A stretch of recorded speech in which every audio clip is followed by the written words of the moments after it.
Here are today's top stories. Lawaan Town in Antique Province asked for help from the national government after declaring a state of calamity due to damage from severe tropical storm Opong. Biliran Province is also placed under a state of calamity. The Department of Agriculture welcomes plans to realign 39.37 billion pesos worth of flood control project funds to support Filipino farmers. The Philippines leads the call for reforms in global policies affecting the development of middle-income nations on the sidelines of the 80th United Nations General Assembly. Students from Agusan del Sur bagged various awards in the 2025 World Smart Industry Expo in Chongqing, China.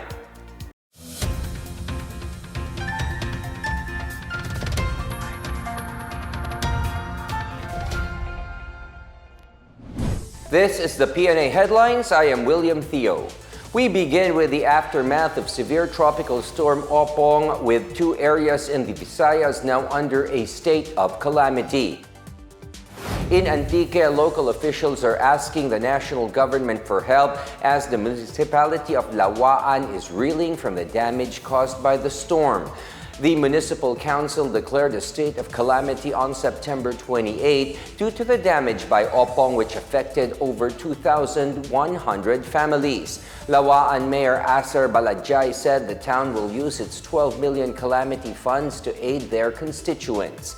He said the local government has already provided 1 million pesos worth of relief goods.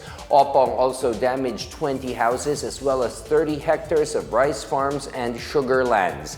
Balajay also appealed for assistance from the National Housing Authority and the Department of Social Welfare and Development. For its part, the Antique Provincial Disaster Risk Reduction and Management Council is asking the national government for help as it only has 34 million pesos worth of calamity funds. Governor Paulo Everardo Javier said the province cannot use all of its funds with more typhoons expected for the rest of the year.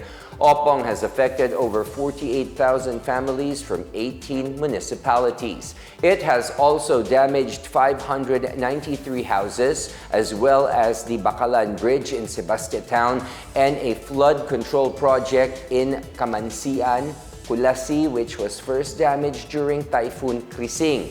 Biliran Province has also been placed under a state of calamity due to widespread destruction by Opong. In a resolution approved on Monday, the Biliran Provincial Board declared that heavy rains, strong winds, storm surges, and landslides have affected more than 15% of its population. The Provincial Disaster Risk Reduction and Management Council reported 1.2 billion pesos worth of damage to national and provincial roads, bridges, school buildings, and health facilities. Damage to agriculture reached 121 million pesos. Meanwhile, at least 1,000 families were displaced. The PDRRMC earlier reported 8 deaths in the towns of Kawayan, Maripipi, and Caibiran. Agriculture Secretary Francisco Tiu Laurel Jr. welcomes plans to reallocate part of the government's flood control budget to support Filipino farmers. Tiu Laurel said the additional funds, which will be taken from the Department of Public Works and Highways, would help farmers recover from losses this year. Tiu Laurel said they are still waiting for the final amount under the 2026 proposed budget. He meanwhile thanked President Ferdinand R. Marcos Jr. over such move. The president ordered to reallocate 255 billion pesos intended for flood control projects to other priority programs of various agencies.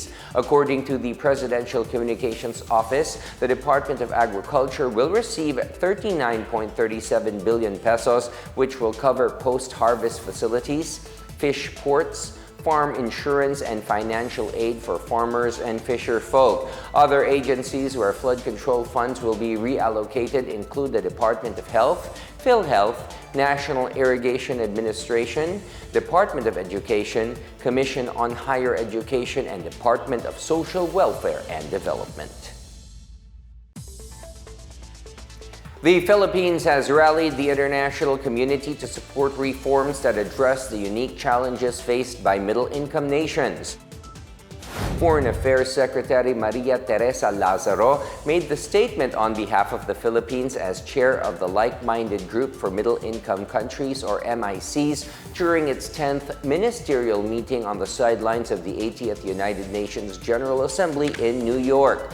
Lazaro hailed the role of MICs as development actors shaping global economic and social policies. She cited their contribution to a third of the global gross domestic product, as well as their roles as innovators, investors, peace builders, and partners. Lazaro stressed the need for reforms in global financial policies and UN mechanisms that recognize MIC's diversity and development needs. She pushed for the crafting of a strategic program of action to reflect the group's goals towards sustainable transitions, financing, climate action, digital transformation, and inclusive partnerships.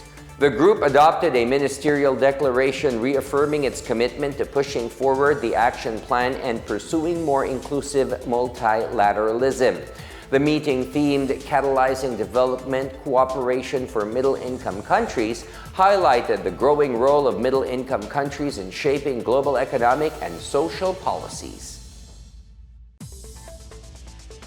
The research group of Pna National High School, or PNHS, in Agusan del Sur bagged gold and bronze medals along with a special award from Britain in the prestigious 2025 World Smart Industry Expo, 4th Youth Patent Incubation Exhibition and International Exhibition of Inventions in Chongqing, China. Despite limited funds and facilities, PNHS participated in biotechnology and medical health categories by bringing their two innovative research results. The violet alingatong, a tonic plant that is seen to have great potential against diseases caused by oxidative stress, won the gold medal of appreciation. The second project is the insulin plant, a formulation of neuroleaf tea which can help against Alzheimer's disease, Parkinson's disease, and even dementia. This project received the bronze medal of appreciation and the C for Change Association United Kingdom Special Award. Consul General Ivan Frank Olea of the Philippine Consulate General in Chongqing personally visited the students during the contest. Olea vowed to prioritize the promotion of science and technology initiatives, especially in technical vocational schools like PNHS.